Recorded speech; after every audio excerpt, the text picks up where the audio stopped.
Hello everyone, today I am with Susan Schwartz PhD. Susan is a Zurich trained Jungian analyst and she's also a licensed clinical psychotherapist. She has presented nationally and internationally, and she's presented nationally and internationally on a number of workshop topics. And Susan is based in Paradise Valley in Arizona. So welcome, Susan. Thank you very much. It's my pleasure to be here, actually. Thank you. Susan, today we're going to talk about your new book, which is coming out in December, I understand. Yes, it is. And it's an exploration of the Puella Archetype, girl unfolding. So we're going to talk about that. But I wondered whether, just before we start on that, if you could tell me how you stumbled across Jung, what happened there, how did you get to Zurich? Well, you know, I was thinking about this beforehand, Yes. and as I was thinking about it, I thought, well, my story is actually happens to a lot of people. So we come to a place in life, it's very Jungian in a strange way. You come to a place along the road, and you're standing there wondering which path you are going to take. So I went actually at that moment, or those moments, I went to a lecture by a Jungian analyst who was trained in Zurich named Philip Zabriskie. He has since passed away quite a few years ago, but his wife, Beverly Zabriskie, is a Jungian analyst. And as he was talking in his speech, which I don't remember what it was about, but it had something to do with fairy tales. And he was speaking about thunder and lightning and fairy tales.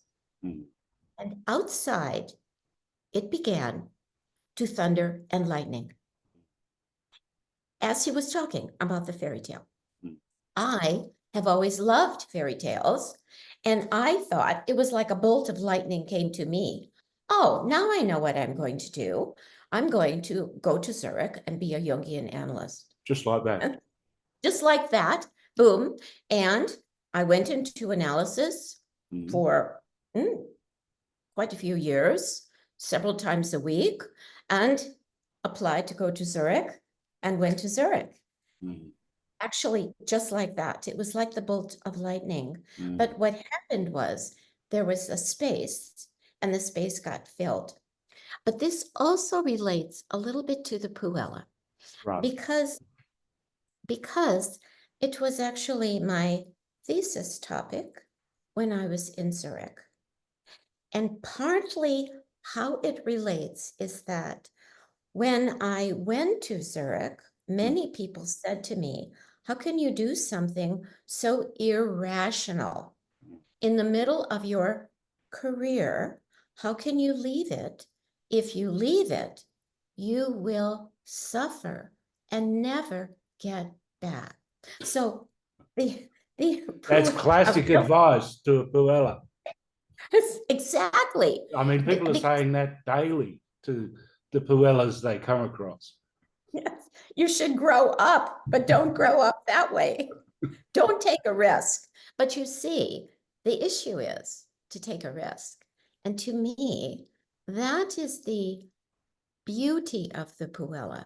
Not that she remains too young, but that she takes youth with her and grows. That aspect of Puella is not usually discussed. Equally, Puella is hardly addressed. Jung never mentions the word. Let's clear this up for a second, isn't it? Because I remember when I first started reading about it, maybe it was Marie-Louise von France, and she had the book The Little Prince. Yes. And we talked about the puer, and we got the idea that the puer might have had a mother complex. Yes. Perhaps. And they were ascenders or flying boys, maybe. But the Puella hasn't been, as you say, hasn't been mentioned so much. So I presume that's why you're taking it up. But there's one other thing we need to clear up, which I wish you Yes. could address from the beginning, is it seems that, well, it's the youthful spirit, isn't it? It's the Yes. youth. So there's a commonality between male and female, perhaps, but maybe would it be right to say they maybe manifest a little differently in the male and the female? I think they manifest differently, partially because of culture and how we become acculturated and how we learn how to be. So therefore, I think we can't ignore that there's a certain amount of way that we learn to act, to think, to aspire, and how we define ourselves by our family, culture, the world, our era as well. So even when you mentioned the puer with the mother archetype, the father is not discussed. So as you know, really, so what is kind of at that era or another era was the proclivity for the child to be raised by the mother and more influenced by the mother, but quite strongly influenced by the patriarchal father culture. Therefore, setting up kind of a confusion, how are you supposed to grow up? Who do you separate from? But before that, who do you attach to and how? Right. I think it is interesting. It's always struck me as interesting that, Jung has many dreams where there is a young girl.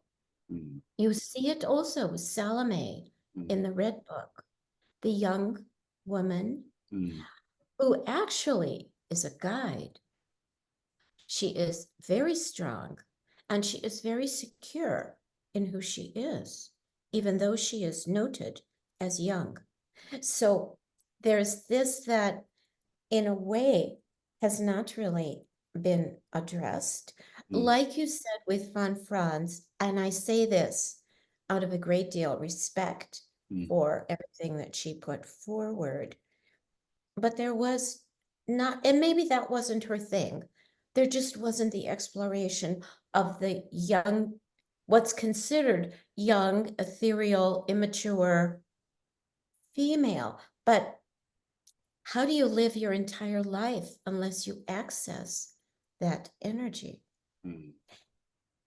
And I think if it can be grounded, one can be creative and edgy, different, find your own way all the way through your life. And what I speak about is that ability to be able to be oneself and different, standing out, as in this is me, doesn't mean you don't connect. Of course, there's a downside to everything. Yeah. I haven't talked about the downside yet, but could you maybe give an example of, I don't know whether you give, specific examples from your practice or whatever, but, maybe a classic case or a classic style of someone presenting. And I just want to say one thing. When you read a little bit of archetypal psychology, you can start to maybe recognize a few things. Like, Aphrodite Venus when you meet her, right? You're like, because you get knocked off your your feet or something. yes. Apollo, because he's on NewsHour giving the calm, measured analysis, about the world situation, even though it's shocking. You kind of know a bit of the Dionysus, because of the, music festivals and people swaying under the moon and all that.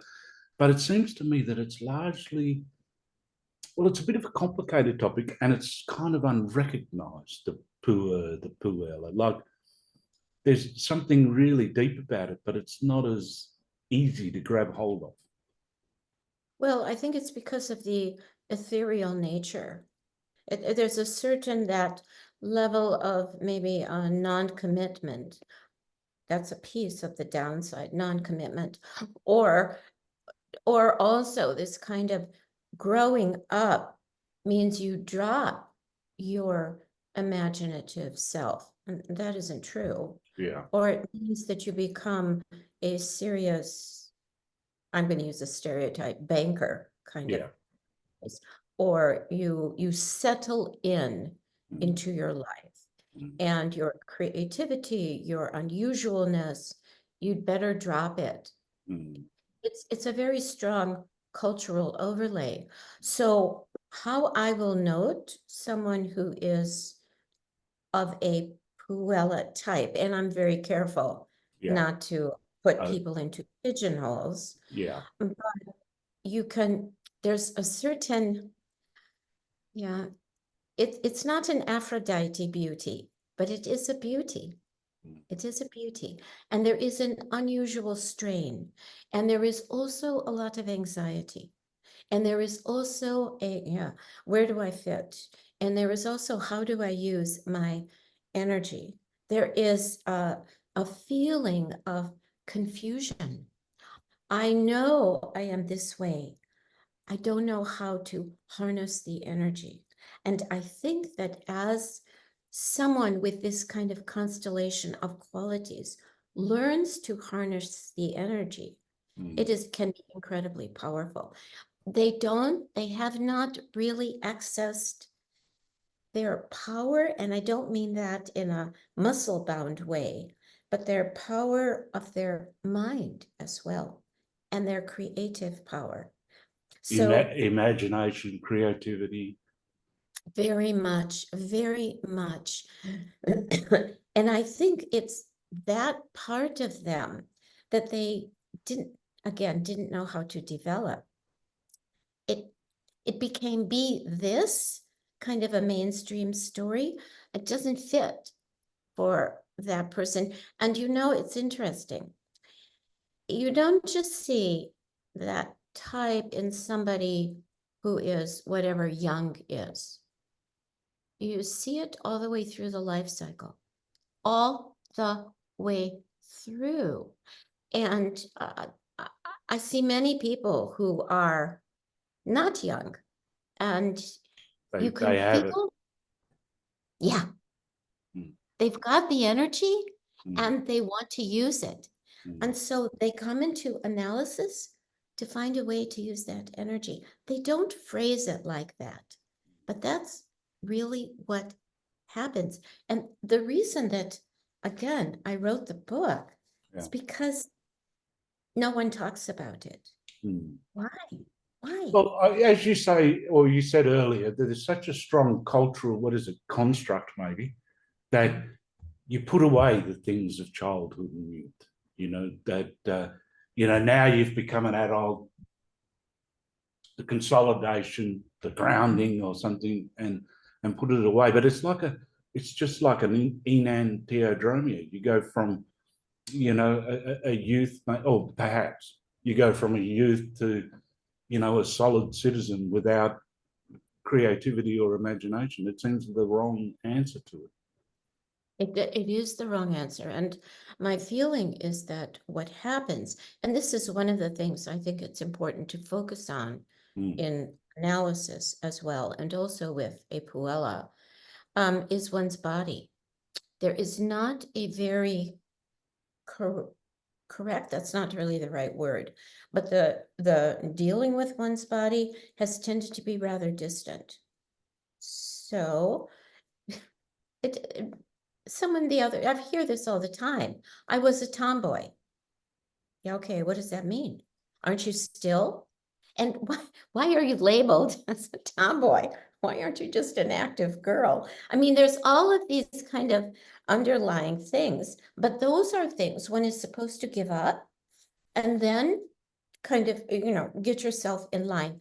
I think that if you do that, your body will rebel. I think one will tend to, anyway, distance from the body. It's a learned response. And there's also a certain distance from oneself. And there's where I think the Puella, the anxiety, comes up as a desire. I've got to fill in this place that feels empty, or I am numb. I hear this all the time. I'm numb. It's an emotional and physical numbness.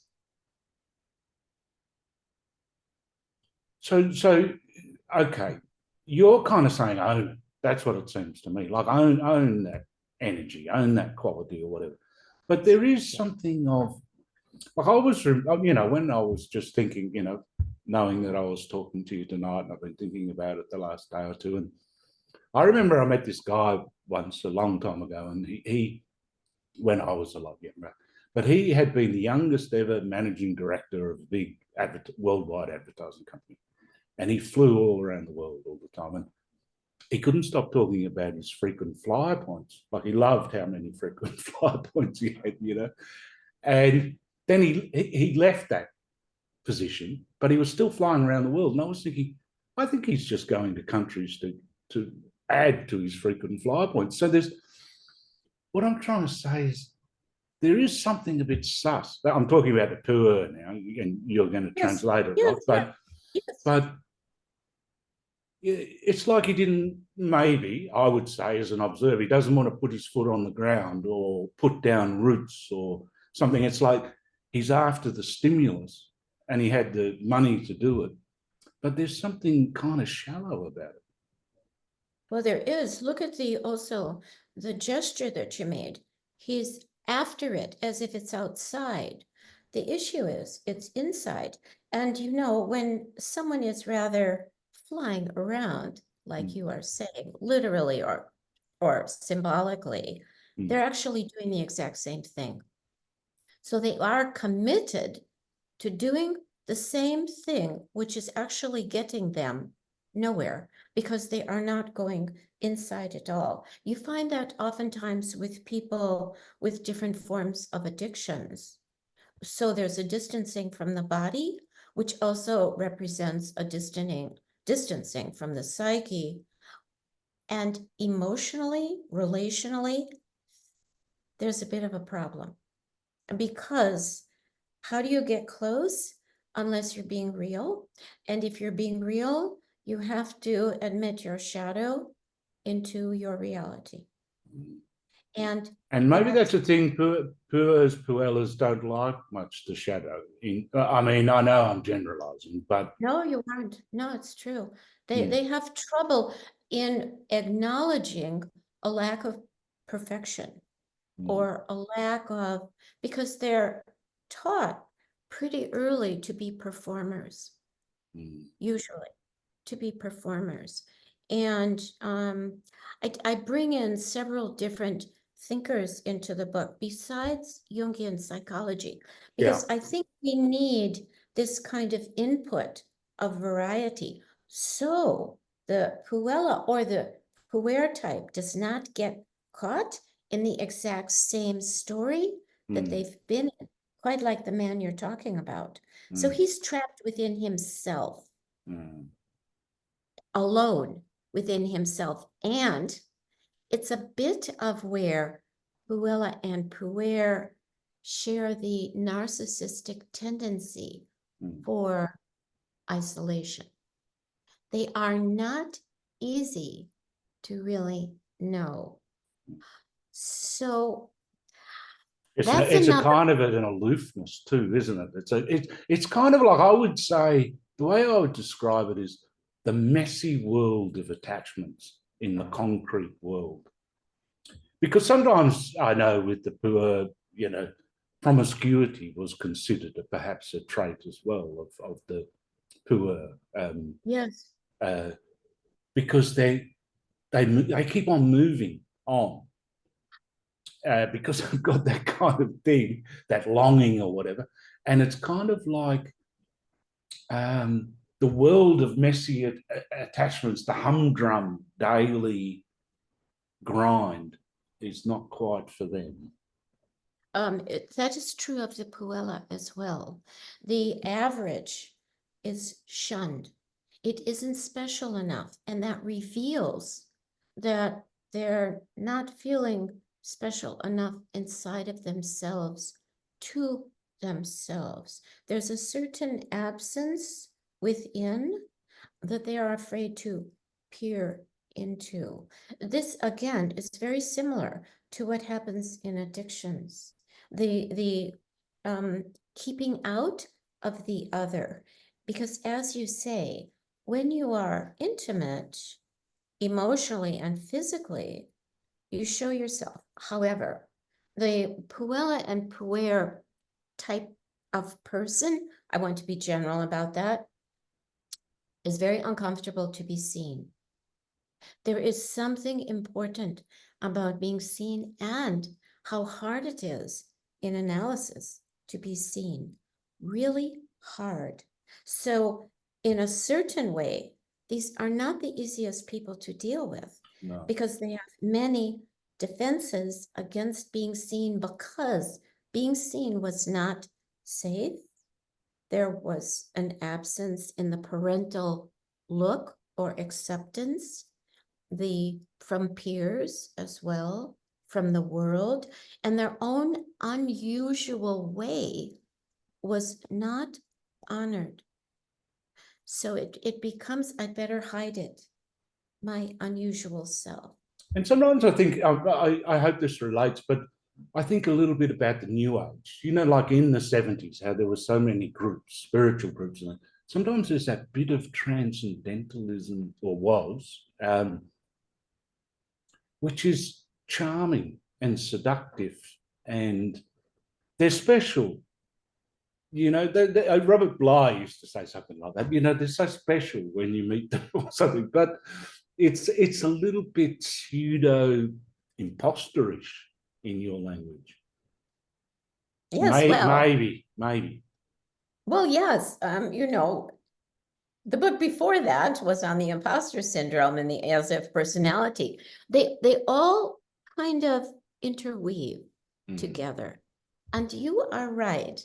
There is a seduction that the puer and puella use to keep one distant, and so you will not see their shadow. It is not, one doesn't want to destroy the seduction, but how do you use that energy to emanate the self from yourself, connect to the self? And if you're going to do that in that kind of big self way that Jung talks about, you have to travel through the shadow, and you have to be kind of messy and real. Yeah. And you have to not be gorgeous all the time, which bothers this kind of person. Yeah. Because they need their props. I was thinking when you were talking, I think Marion Woodman had that book, Addiction to Perfection. It's kind of a little bit linked as well, isn't it? It's like this thing that, and we live in a youthful culture, and I think, perhaps you hear many times women talking about the pressure. Like I know when I went to the local gym, I haven't been for a while, I need to just confess to you. Okay. But I was thinking that some of the women, it's like I was thinking they've spent 2 hours to prepare to come to the gym here today. Like they have come perfect to the gym. And it's a huge, it's a huge production. Yes, but you see, you are right. It is a production because there is a rawness and tenderness inside. And it must be covered up because the person is quite vulnerable. And so if you appear all put together, nobody will know, and you won't either, that you're not put together. Yeah. And so and even you said a bit earlier, this is a part of it.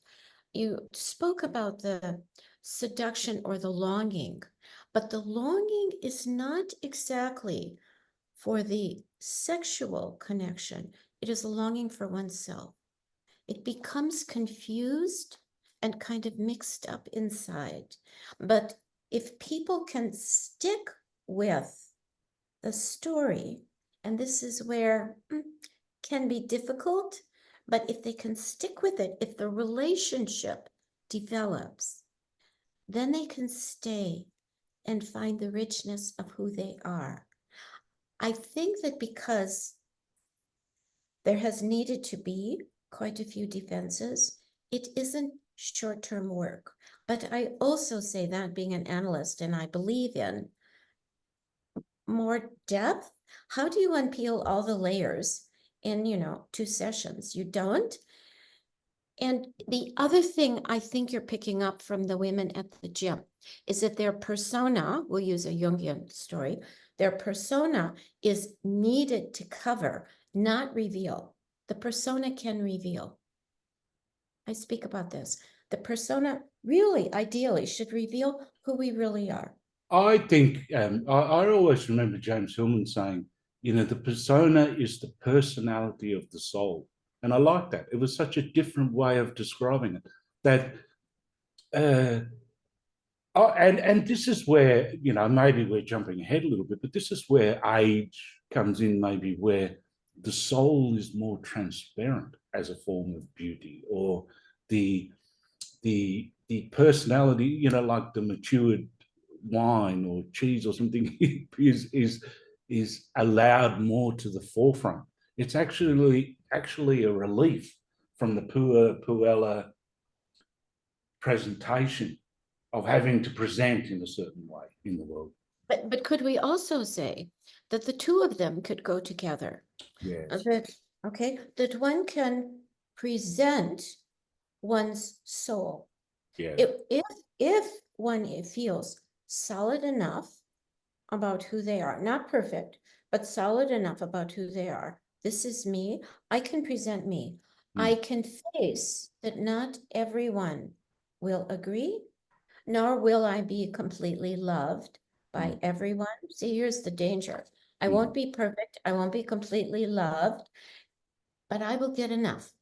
And that's what the Puella wants to, and the puer as well, to let in enough. That starts to feel, that's what is longed for, enough inside. And you mentioned aging, which I do talk about, aging and beauty, because people, again, have a perception that one should grow up. Age, I have no idea what age means. It means something. But does it mean drop the energy or the zest? Does it drop? No. Does it mean drop your new ideas, your desire to start something else? No. It means I have enough of myself and I'm going to do it, even if other people are. I agree with you totally. I think what it's often seen as a binary, isn't it? It's seen as youth or old age. Whereas if you look at the positive qualities of both, it's a strange combination. It's the adventurous spirit. Would we say that's a bad thing? Oh, to have an adventurous spirit? No. But perhaps what's missing sometimes is the substance and depth to the pure. So it's kind of like, if one can have the substance and depth with the adventurism at the right time, that's a different story. That's marrying them together. It is, but that is the very place that the puer and puella want to access, which is their substance.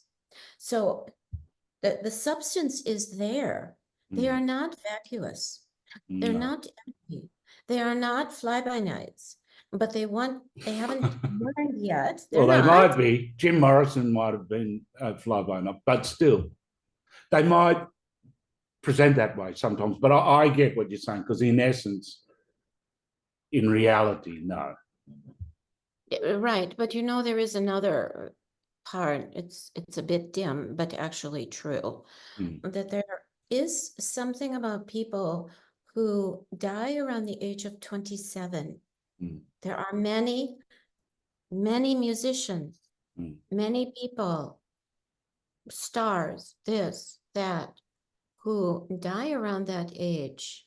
It's a question, because it's a turning point age. Well, every age is, but it's kind of a turning point. And do they die because they can't access the substance and the soul, or that they have accessed it to the max of their substance and soul?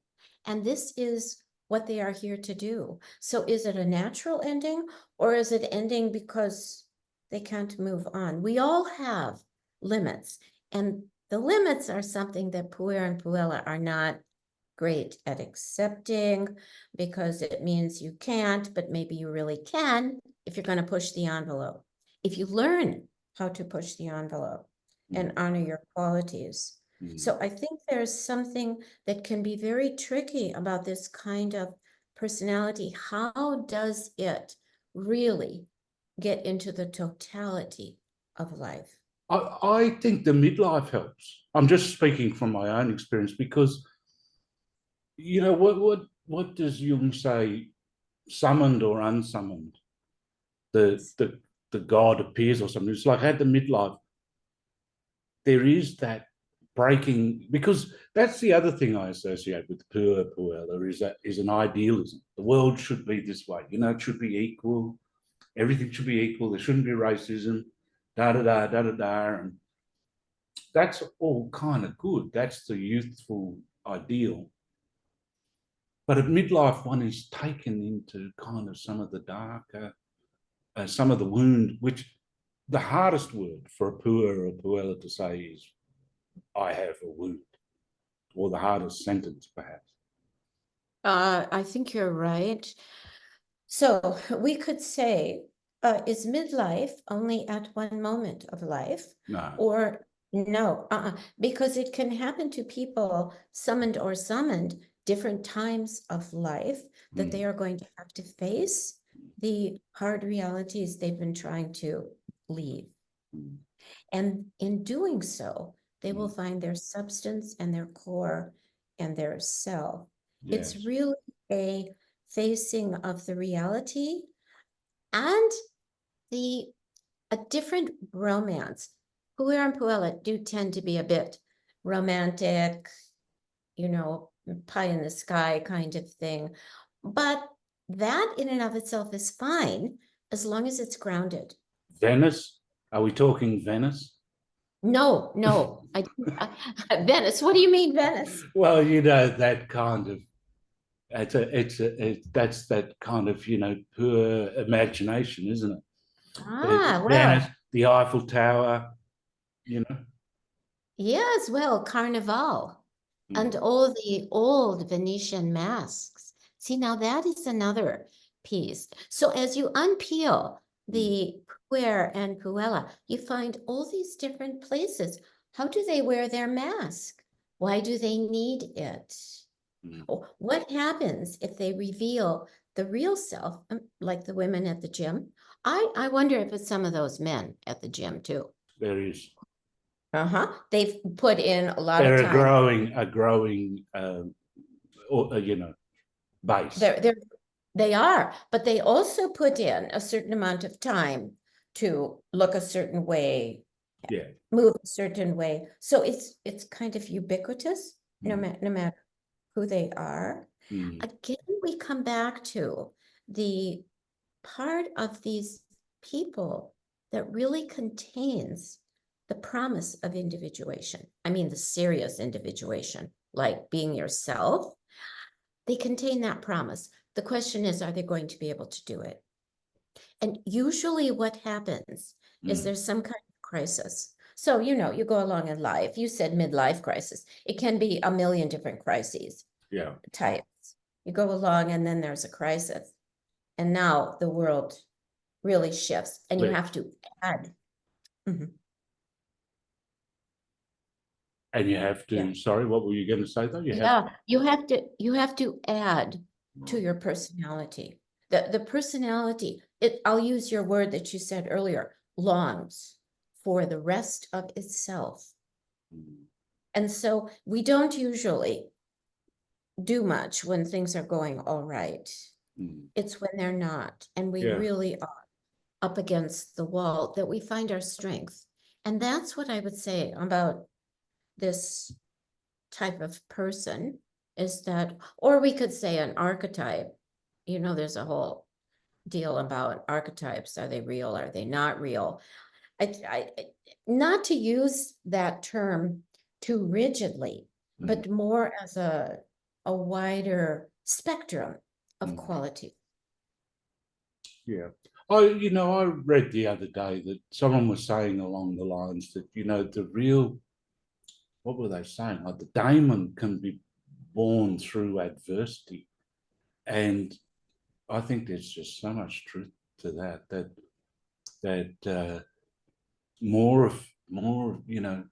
more of that personality can come out through that. And maybe adversity, limitation, constraint, all those things are what the Puella doesn't kind of like consciously, but Right, but the other side of the puer, being the senex, represents Saturn, which is the limitation, the disciplinarian, the hard reality.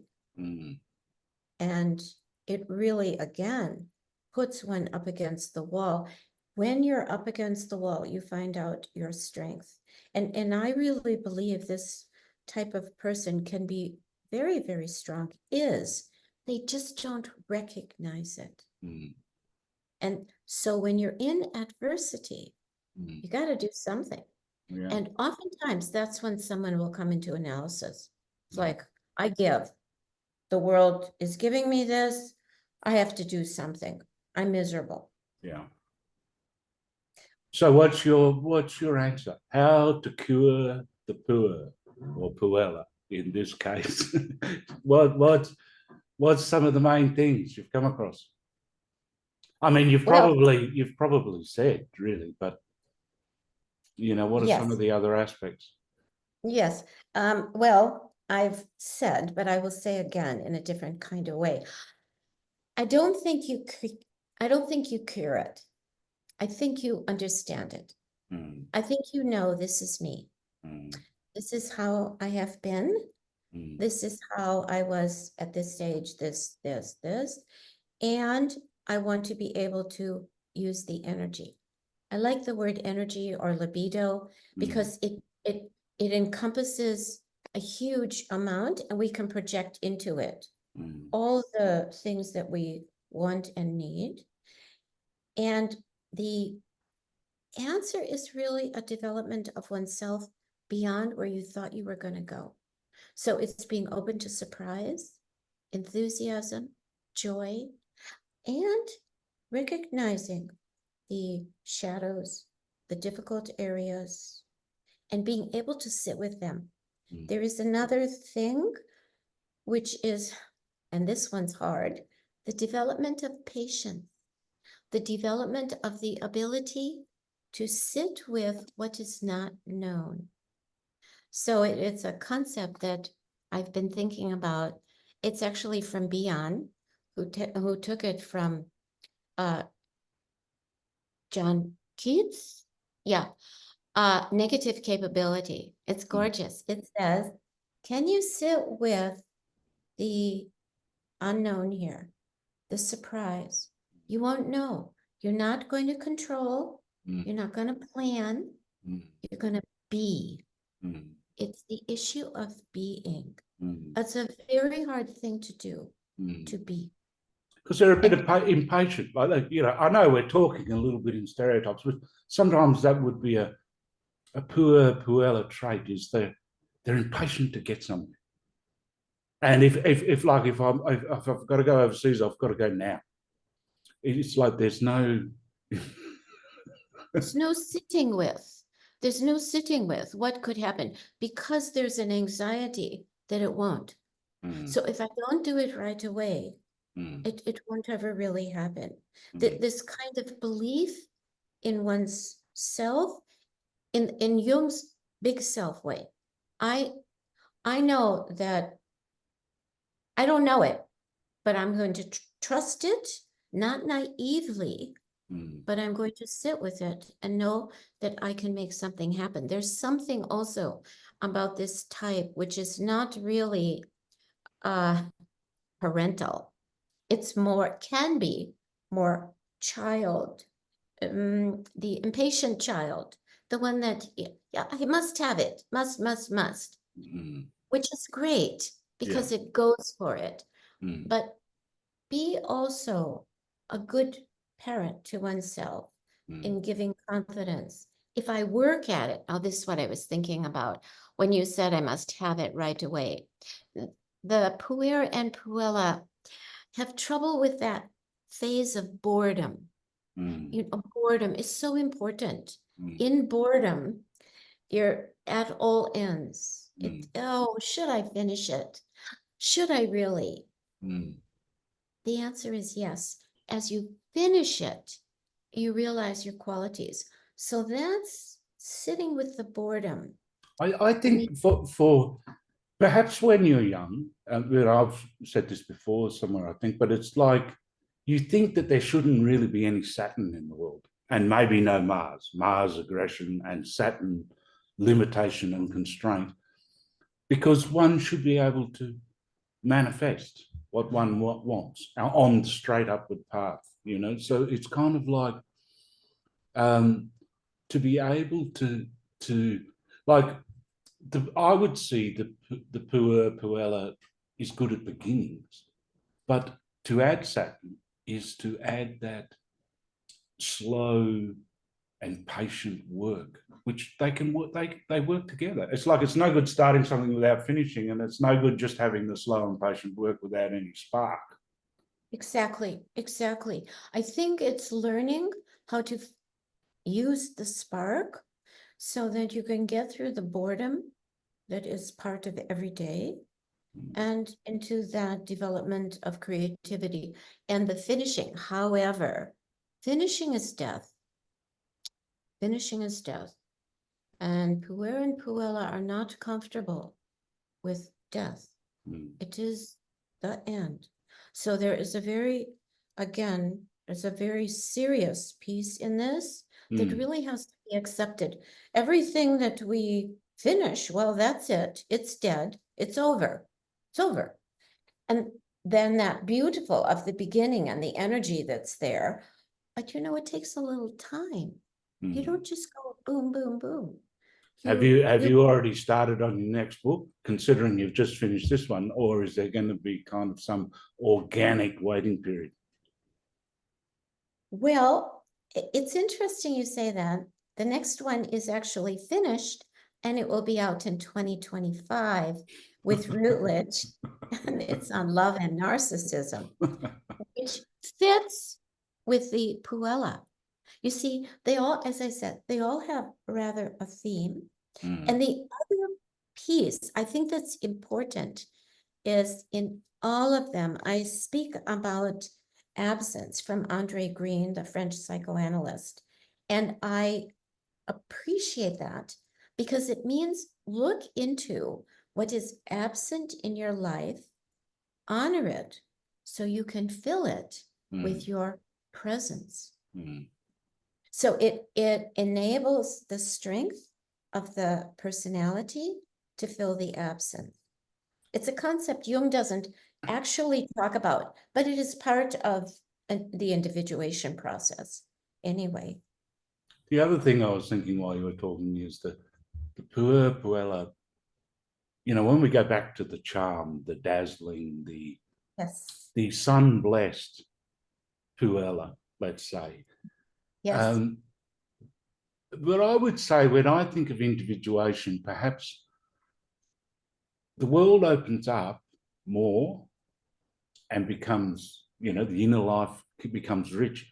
But there's this thing of having to accept one as one is. It's not a small business. I think, as Jung said, that to accept yourself as you are it's got gravitas, or it's a bit of a job. So whilst when we were perhaps younger, or if we've got that trait, we like the shine, but it's a big thing to do.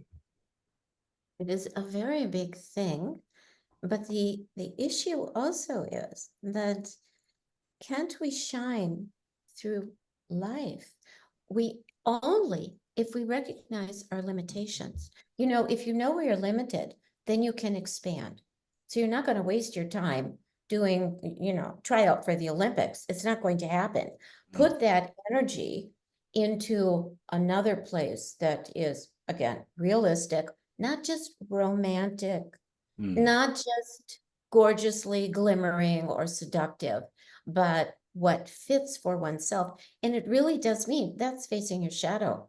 I'm not going to do that. Can't do that. We do that every day, actually. You say, I'm not going to do this. I'm going to do that. But you want to be very conscious of it.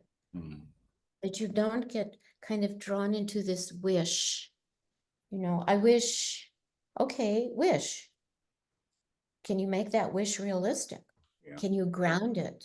Can you make it happen? And that's where I think the transformation of the personality occurs. It becomes you could almost say you get into your stride because you're limited. What was it? Frost? He had that great poem, Robert Frost, The Road Not Traveled. Right? So you take one road and then you see the diminishment of the other. But you're on that road and then the other one disappears. It's valuing oneself, really. And I sometimes think there's one other thing I think. Like I have a friend, or I haven't seen him for a while, but he's an Aboriginal from Australia, and he played football and all that, and he was educated at a private school. And then later in his life, he went back, you know, into Central Australia to talk to some of the older people, the traditional Aboriginal people. And it was a big thing for him to reconnect to his Aboriginal, let's say. And they just told him point blank to come back when he was more ready. Sure. You know? And I think, to me, there's something about the ancestors, the knowledge of the older people, the elder, like, it's one, you know, someone also said on Facebook just recently, there's nothing worse than a 25-year-old life coach or something. You know, it's kind of like there's that poor thing that, you know, the great thing about being young is knowing things. And it's funny how older people sometimes fall for it, you know. No, they do. They do. The youth kind of takes over in a funny kind of way, you know.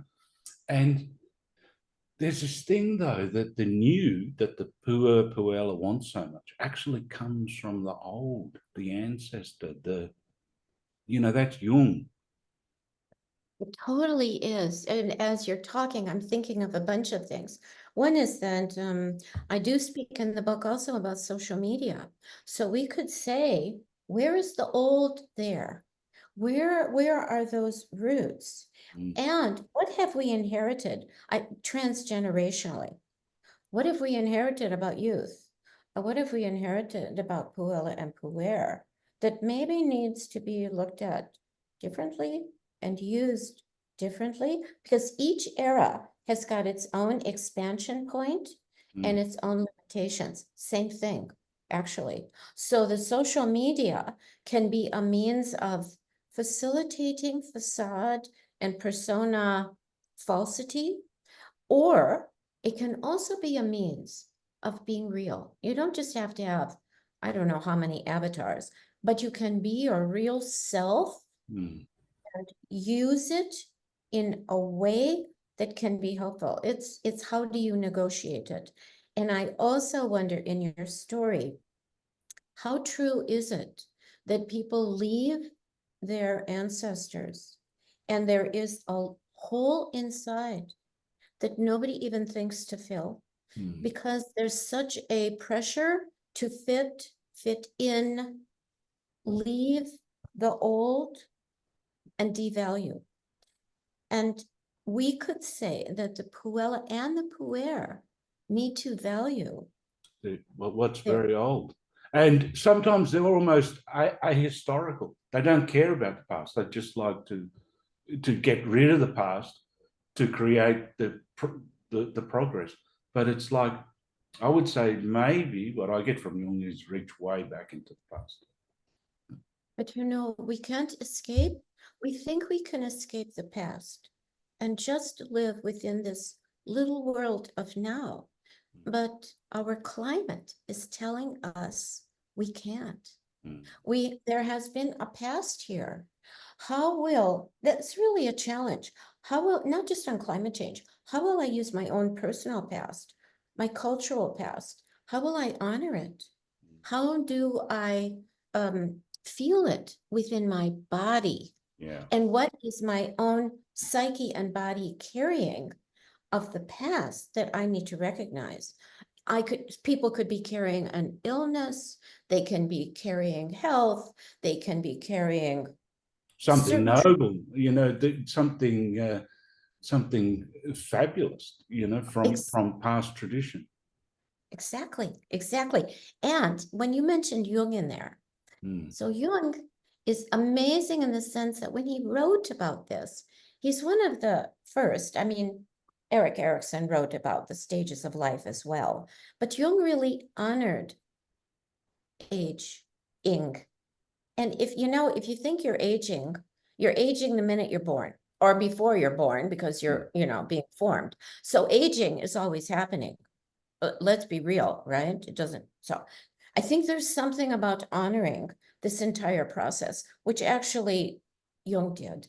And as you were saying earlier, honoring, it's not one or the other. Honoring age, and one can honor the spontaneity and the adventure, and they're not mutually exclusive. To me, that's what I get the most. They can live together in the same house, all those things. They can. I'm going to give just one example that's typical of the Puella who is not living her spectrum of life. And this is becoming even more, it's exteriorly, physical, more and more body alterations. To the point where people do not look real any longer. Yeah. And it becomes a repair to the anxiety of being alive and dying. So there's a very false talk about mask. There's a false mask that's put out in this cultural veneration, which that person, exactly, but that is not venerating. Use youth through your life. Yeah. It's just an outer example. Through the quality. Yes. Well, there's been so much there, Susan. So thank you very much. Unless there's one more thing you want to add. I do. I just want to make a quote. Yes. This is from Rilke. It's quite lovely. At least I think so. He says, "We discover, indeed, we do not know our part. We look for a mirror. We want to rub off the makeup and remove the counterfeit and be real. But somewhere a bit of mummery still sticks to us, and that we forget." It's quite rich. One sentence. Yes. Thank you. Thank you very much. Thank you.